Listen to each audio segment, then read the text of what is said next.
Hello everyone, Danny here with the Peasants YouTube channel. Thank you all for tuning in today. I appreciate you. Within this video, I would like to take some time and share my very first Alibaba experience with you all. Within this video, I'm going to be showing you the entire conversation, pretty much how everything went down, and I will explain along the way. Should you have any questions at all throughout this video, I'm going to encourage you to drop a comment down below and I will do my absolute best to assist you in the best possible direction. With that being said, let's dive straight on into this. Let's begin with what I purchased. So for my first Alibaba experience, I kind of went big here and I got the black 72 volt 40 amp 8000 watt stealth bomber e-bike with 19-inch turtle tires and the UKC1 color screen display. I also got a bike seat and a motorcycle seat as well. And I did get that for $2,897. Along with the 8000 watt stealth bomber, I got a spare set of turtle tires, 19-inch, the exact same ones with inner tubings and linings for $90 to go along with this order in case I needed spare tires.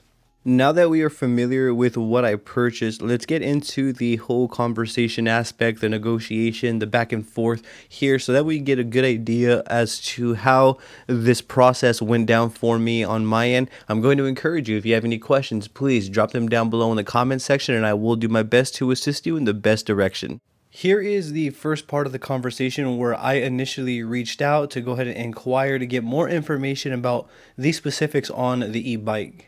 If you are thinking about ordering from Alibaba, keep in mind that you're going to have to reach out and negotiate with the manufacturer rather than loading to cart and checking out. The Alibaba website is more of a platform to put you in connection with the manufacturers. I started off with introducing myself and inquiring a little bit about the e-bike. They sent me back the information and then they wanted to know more details. Feel free to pause at any point so that way you can go ahead and read this conversation on your end. You're going to notice that I wasn't thoroughly professional. I was kind of just reaching out and inquiring as a genuine customer, not as a business or anything like that. So therefore, I did have quite a bit of questions. I actually had a handful of questions, a load of questions, in which almost all of them were answered. However, there was a few questions that I did have to ask a couple of times, and I'm not sure if it was because of a language barrier, because of how busy they are on their end, they just kind of forgot to answer it, or whatever the case may be. However, there was only a few questions that did go unanswered during this experience, but overall, I would say about 92 to 95% of the questions that I asked were answered.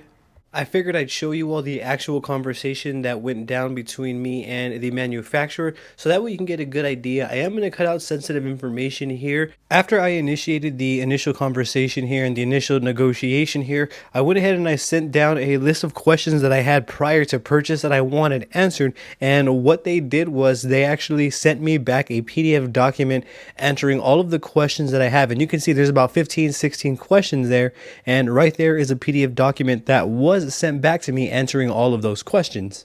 We are now coming to a place where they're understanding my needs as a customer and they're understanding what I want in terms of specifics from my bike. And at this point, they're going to send me an invoice on down so that way I can pay the invoice to begin the bike build process.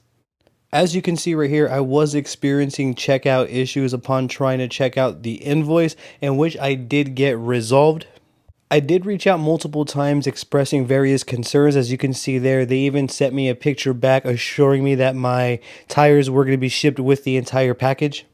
Here is the invoice that was sent to me, and this is what it's going to look like on your end when you receive an invoice for whatever it is that you were buying. Here is the conversation here. You can see that I'm having issues and I'm explaining what I'm experiencing on my end.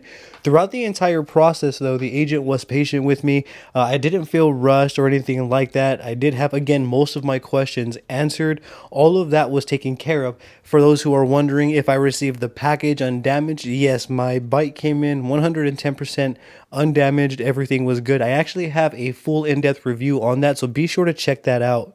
I covered the screen right here because there's a lot of sensitive information going on, and what I would like to do though is let you all know, confirm your invoice, make sure that all of the information is correct before you do checkout. Prior to checkout, just to confirm and reiterate, make sure that all of your information on your invoice is aligned and in correspondence to how you need it. So at this point, I've paid for the invoice and I'm still asking questions about the bike. And again, this is probably something that I could have done better on my end, where I have all of the questions that I could have possibly wanted to ask and then send them all in one go, as opposed to many different messages as you see me going about it here. Again, to each their own. For me, I think the excitement kind of overwhelmed me. Therefore, I wasn't really able to think clearly and ask everything in a more efficient manner. However, at the end of the day, we still got to where we were going and everything came out great. For those who are curious, I placed the actual order for the e-bike on 7/20/22 and I received it September 20th, 2022. So it was an approximate 3 months wait time for me to receive the 8,000 watt e-bike. As I was waiting these 3 months, I did request if pictures can be sent to me of the development of the bike, and sure enough, they did send those on over, as you can see right there. So the impatience of waiting for the bike was probably the hardest part to deal with during this entire process right here. And I'm going to go ahead and block the screen right here because of more sensitive information. But yeah, from my personal experience, overall, it was very smooth. And again, though, the hardest part was really just waiting for the bike, trusting the process, and ensuring that it will get to me was kind of the hardest part, again, because this is so new to me. This is not something that I do all the time. This isn't something that, let alone, I'm familiar with. So therefore, I was a little bit skeptical. So at this point, I've already received my e-bike. It's all been delivered. I'm ready to assemble. I did also reach back out to them for further assistance on some specific assembly questions, in which they sent me videos and they did send me images assisting me the right way. So for this here, I did have issues with the brake light connections, the rear brake light. I did have a way that I thought they were supposed to be connected, kind of matching color to color. I was completely wrong, so I'm glad that I did reach out for assistance. And as you can see, though, they did thoroughly send me videos showing me specifics on how to get the battery in, where the controller sits.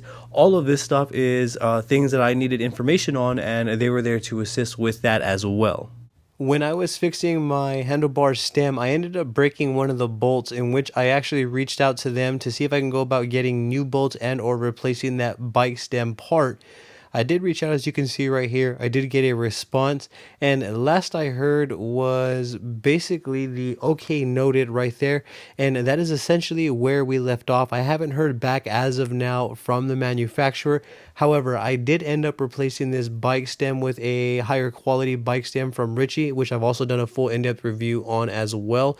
But essentially, that is where we are at right now. Overall, that was my entire experience upon purchasing my 8,000 watt Stealth Bomber e-bike from Alibaba.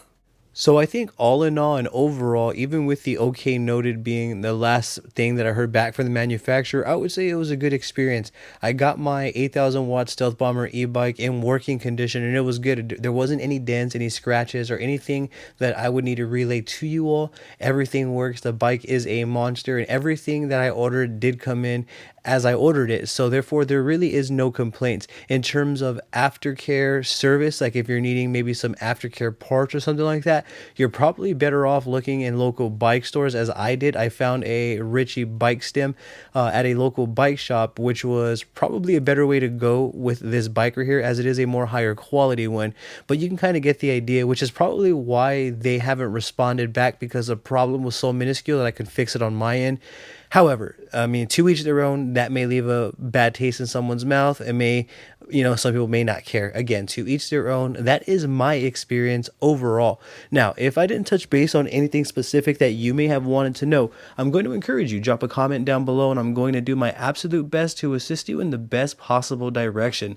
I also have social medias under the same name as this YouTube channel. I have Facebook, Instagram, Twitter, and TikTok. I would truly appreciate your support on there. Don't forget to hit that subscribe button for me and ring that bell, as I'm going to be bringing more videos like this for you all. Thank you for tuning in yet again. You have a great day.